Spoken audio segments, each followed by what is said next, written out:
Hello students, welcome. This is S Kumar and you are watching S Kumar Commerce Educator. Welcome to my channel. हम start करने जा रहे हैं class 12th accountancy, जिसको हम T S Grewal book से करेंगे। सेशन 2024-25 CBSE सिलेबस के अकॉर्डिंग हम सभी चैप्टर और टॉपिक को हम कवर करेंगे।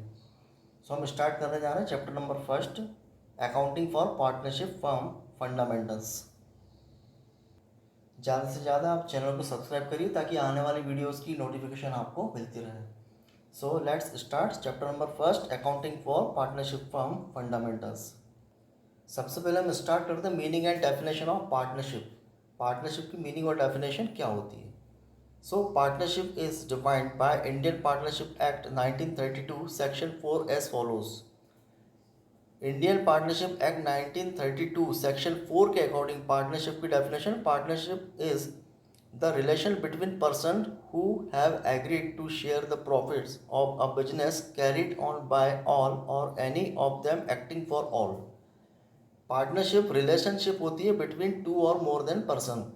टू और मोर पर्सन के बीच में एक रिलेशनशिप होती है जो कि एग्रीड होते हैं कि बिजनेस को कैरी ऑन करने के लिए, और उसमें जो भी प्रॉफिट होगा उसको वो आपस में शेयर करते हैं। So partnership is the relation between person who have agreed to share the profits of a business carried on by all or any of them acting for all. Means partnership relationship होती है to और more then person की, जो लोग क्या करते हैं कि बिजनेस को कैरी ऑन करते हैं प्रॉफिट शेयर करने के लिए, और उनके सभी के द्वारा या उनमें से किसी एक के द्वारा बिजनेस को ऑपरेट या फिर उसको कैरी ऑन किया जाता है।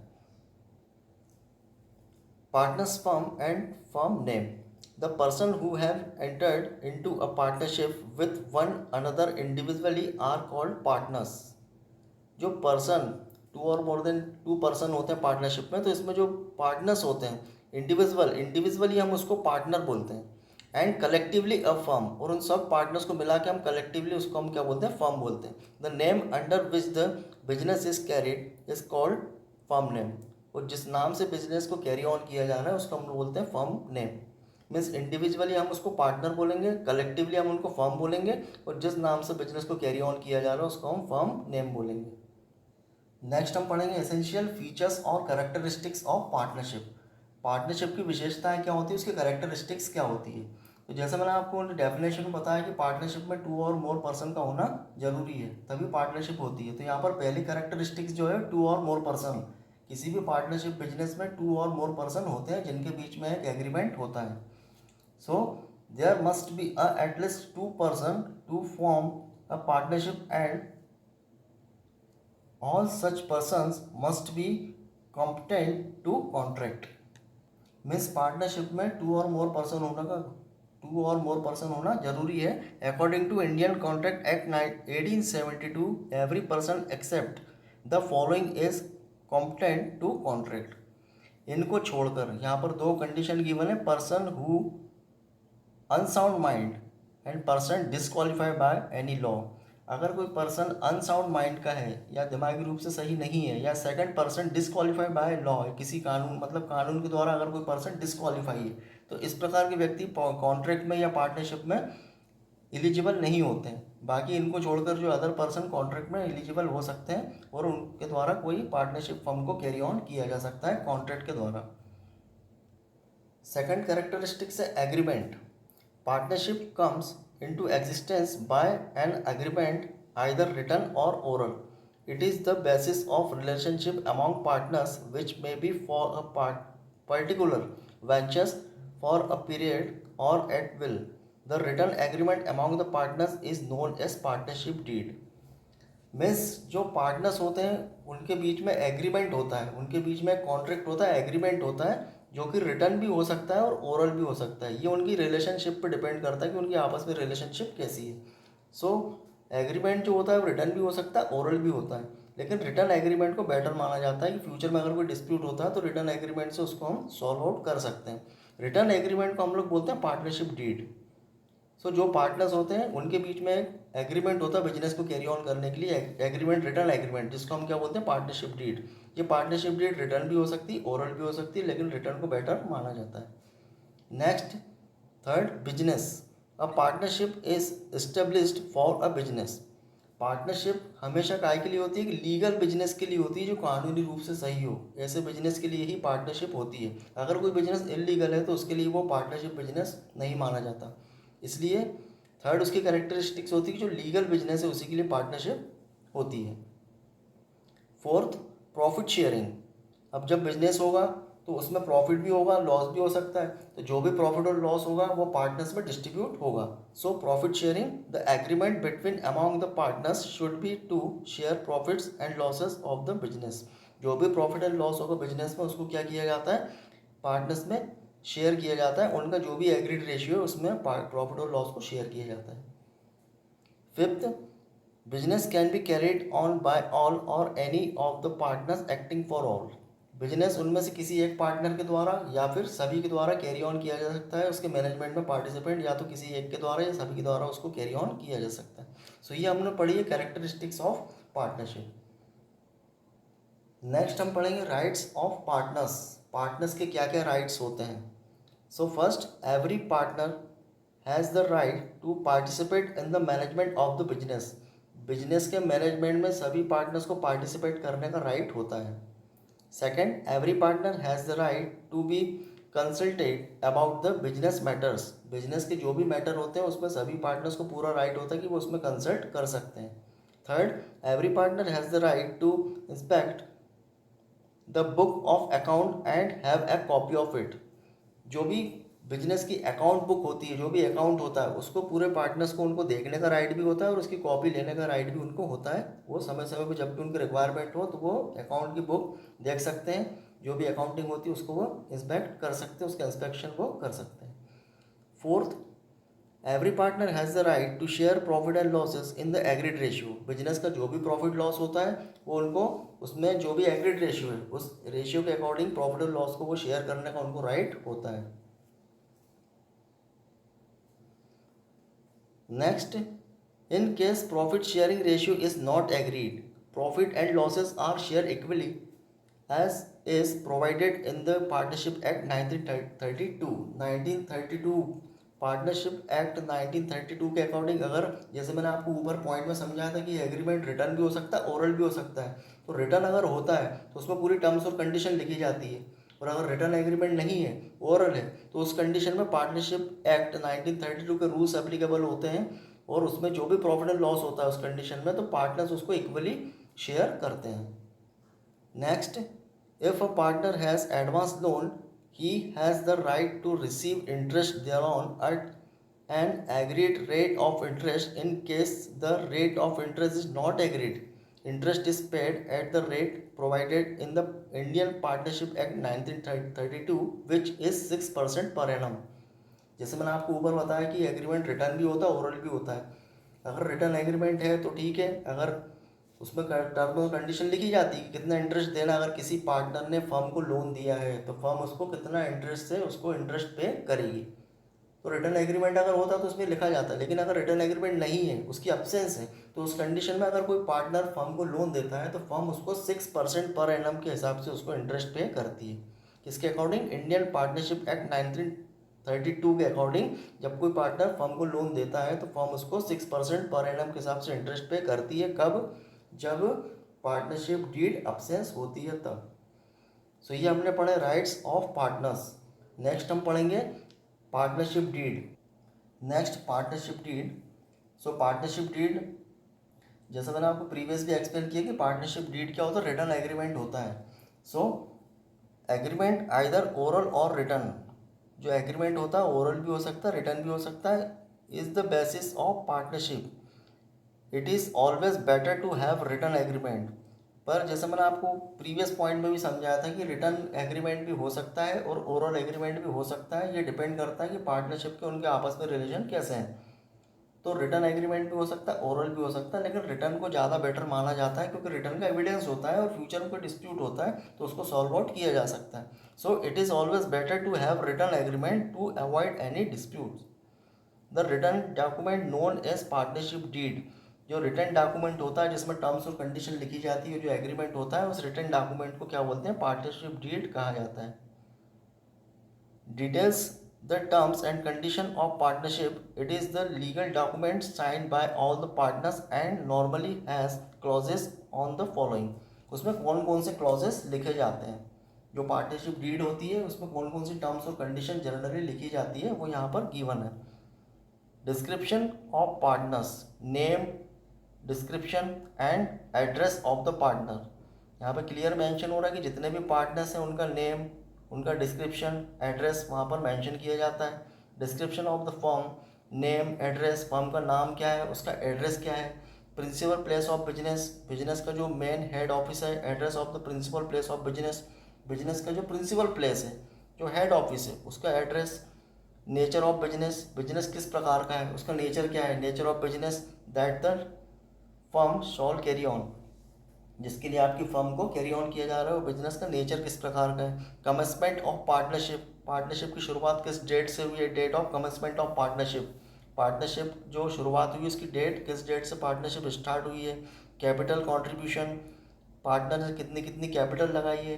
The amount of capital to be contributed by each partners, whether the capital account shall be fix और फ्लक्चुएटिंग. अभी आने वाले जो टॉपिक है उसमें हम पढ़ेंगे फिक्स और फ्लक्चुएटिंग कैपिटल के अकॉर्डिंग, मेथड के अकॉर्डिंग कैसे कैपिटल अकाउंट मेंटेन होते हैं.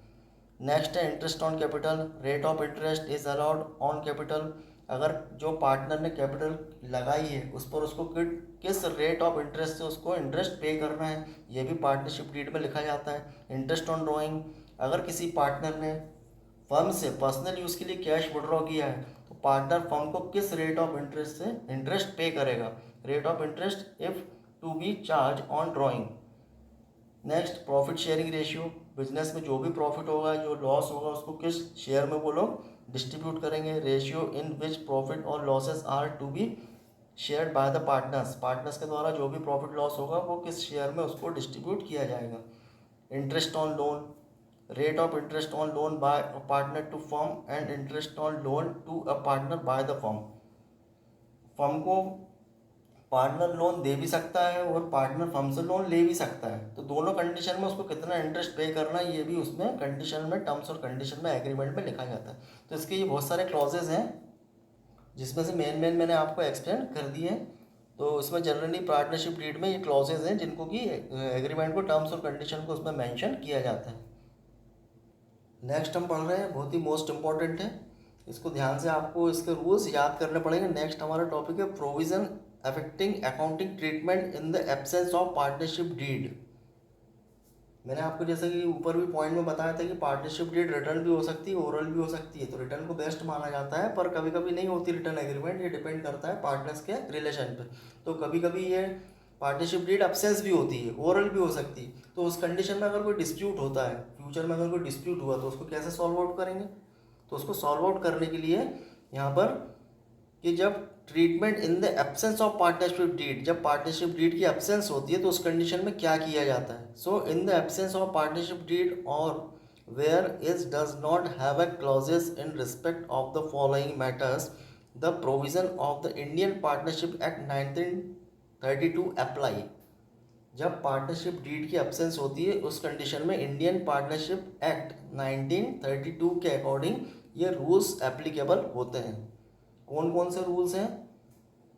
Interest on advance loan by a partner, interest on loan bye partners is paid allowed at the rate of 6% per annum. Interest on loan by partner is a charge against profit. It means interest is paid whether the firm earned profit or incur loss.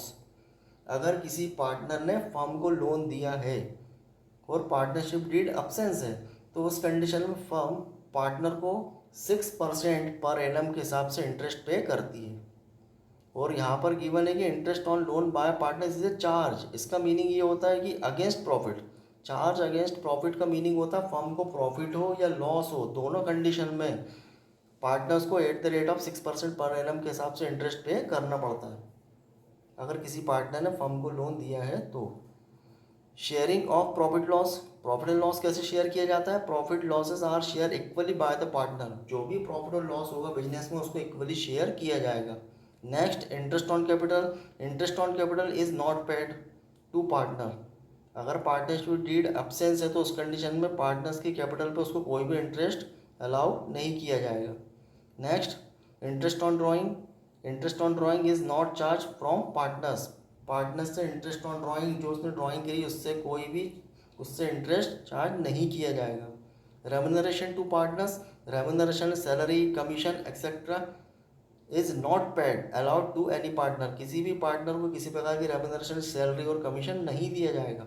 Admission of partner. New partner can not be admitted unless all the partners agree to it. नए partner को तब तक admission नहीं दिया जा सकता जब तक कि सभी पार्टनर्स उसके लिए सहमत नहीं होंगे।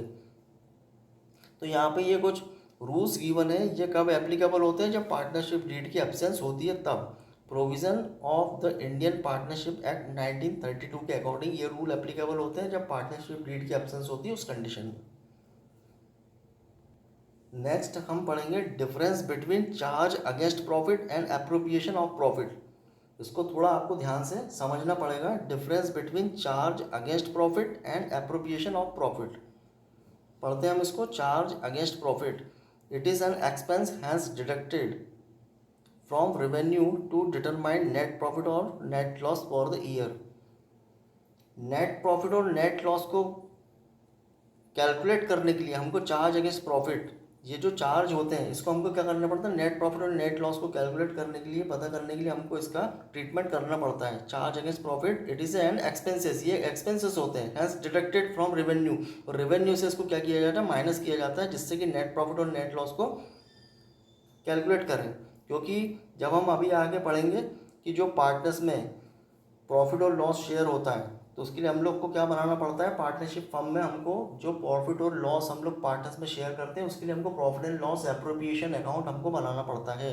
तो उसके लिए ये दोनों जानना जरूरी है कि चार्ज अगेंस्ट प्रॉफिट क्या होता है और एप्रोप्रिएशन ऑफ प्रॉफिट क्या होता है, इसकी हमको आगे नीड पड़ेगी। सो चार्ज अगेंस्ट प्रॉफिट क्या है, ये एक्सपेंसेस है जिसको हम क्या करते हैं, रेवेन्यू से डिडक्ट करते हैं। क्यों? ताकि हमको नेट प्रॉफिट नेट लॉस पता चल सके। Next, appropriation of profit, it means distribution of net profit for the year among partners under different head as per the partnership deed। Partnership deed में जो एग्रीमेंट है, जो टर्म्स और condition है उसके अकॉर्डिंग पार्टनर्स में नेट प्रॉफिट को distribution करने के लिए जो भी एग्रीमेंट में लिखा रहता है हेड्स, उसको हम लोग क्या करते हैं यहाँ पे, it mean distribution of net profit for the year among partners under different heads as per the partnership deed. Partnership deed में जितने भी अप्रोप्रिएशन दिए हैं नेट प्रॉफिट्स में से उसको हम एडजस्टमेंट करने के बाद जो भी प्रॉफिट और लॉस होता है वो पार्टनर में हम डिस्ट्रीब्यूट करते हैं। Next, it is debited to profit and loss account. Charge against profit जो होता है उसको हम क्या करते हैं, डेबिट करते हैं। कहाँ? प्रॉफिट एंड लॉस अकाउंट में उसको डेबिट किया जाता है। एप्रोप्रिएशन ऑफ प्रॉफिट में क्या होता है, it is debited to profit and loss appropriation account. इसको डेबिट किया जाता है profit and loss appropriation account में, और उसको डेबिट कहाँ किया जाता है, प्रॉफिट एंड लॉस अकाउंट में। Next, it is allow before appropriation of profit. Appropriation of profit, जब हम प्रॉफिट का एप्रोप्रिएशन करते हैं, एप्रोप्रिएशन ऑफ प्रॉफिट के पहले इसको हमको अलाउ करना पड़ता है। मतलब जो भी चार्ज अगेंस्ट प्रॉफिट है इसको हम ट्रीटमेंट हमको पहले करना पड़ेगा, उसके बाद जो भी नेट प्रॉफिट नेट लॉस आएगा उसके बाद हम लोग एप्रोप्रिएशन करेंगे। Means it is allowed before appropriation of profit. Appropriation करने के पहले इसको हमको अलाउ करना पड़ेगा, उसके बाद हम एप्रोप्रिएशन करेंगे। और इसमें क्या है, it is appropriated after accounting of all charges. ये सब चार्जेस देने के बाद फिर हम इसको एप्रोप्रिएट करते हैं। ये पहले होता है, एप्रोप्रिएशन करने के पहले पूरे चार्जेस अलाउ करने पड़ते हैं, और उसके बाद जो नेट प्रॉफिट नेट लॉस आता है उसके बाद हम एप्रोप्रिएशन करते हैं। इसके एग्जाम्पल है rent paid to a partner, interest on loan by partner, ये उसके एग्जाम्पल है। और इसका एप्रोप्रिएशन ऑफ प्रॉफिट का क्या है, salary to partners, interest on capital, transfer to profit to general reserve, partners की सैलरी, पार्टनर्स का इंटरेस्ट ऑन कैपिटल, और अगर हमने जनरल रिजर्व में कुछ अमाउंट प्रॉफिट से ट्रांसफ़र किया तो वो, ये एप्रोप्रिएशन के एग्जाम्पल है और ये चार्ज अगेंस्ट प्रॉफिट के एग्जाम्पल है। इसकी अभी हमको आगे जब हम एप्रोप्रिएशन अकाउंट बनाएंगे तब इसकी नीड पड़ेगी। Profit and loss appropriation account के लिए इसमें इसकी ज़रूरत पड़ेगी। Any doubt you can ask in comment section. Next video के लिए चैनल को सब्सक्राइब करें ताकि आने वाली वीडियोज़ की नोटिफिकेशन आपको मिलती रहे। Thanks for watching. Next video में जल्दी मिलते हैं, हम क्वेश्चन करेंगे profit and loss appropriation account के। Thanks for watching.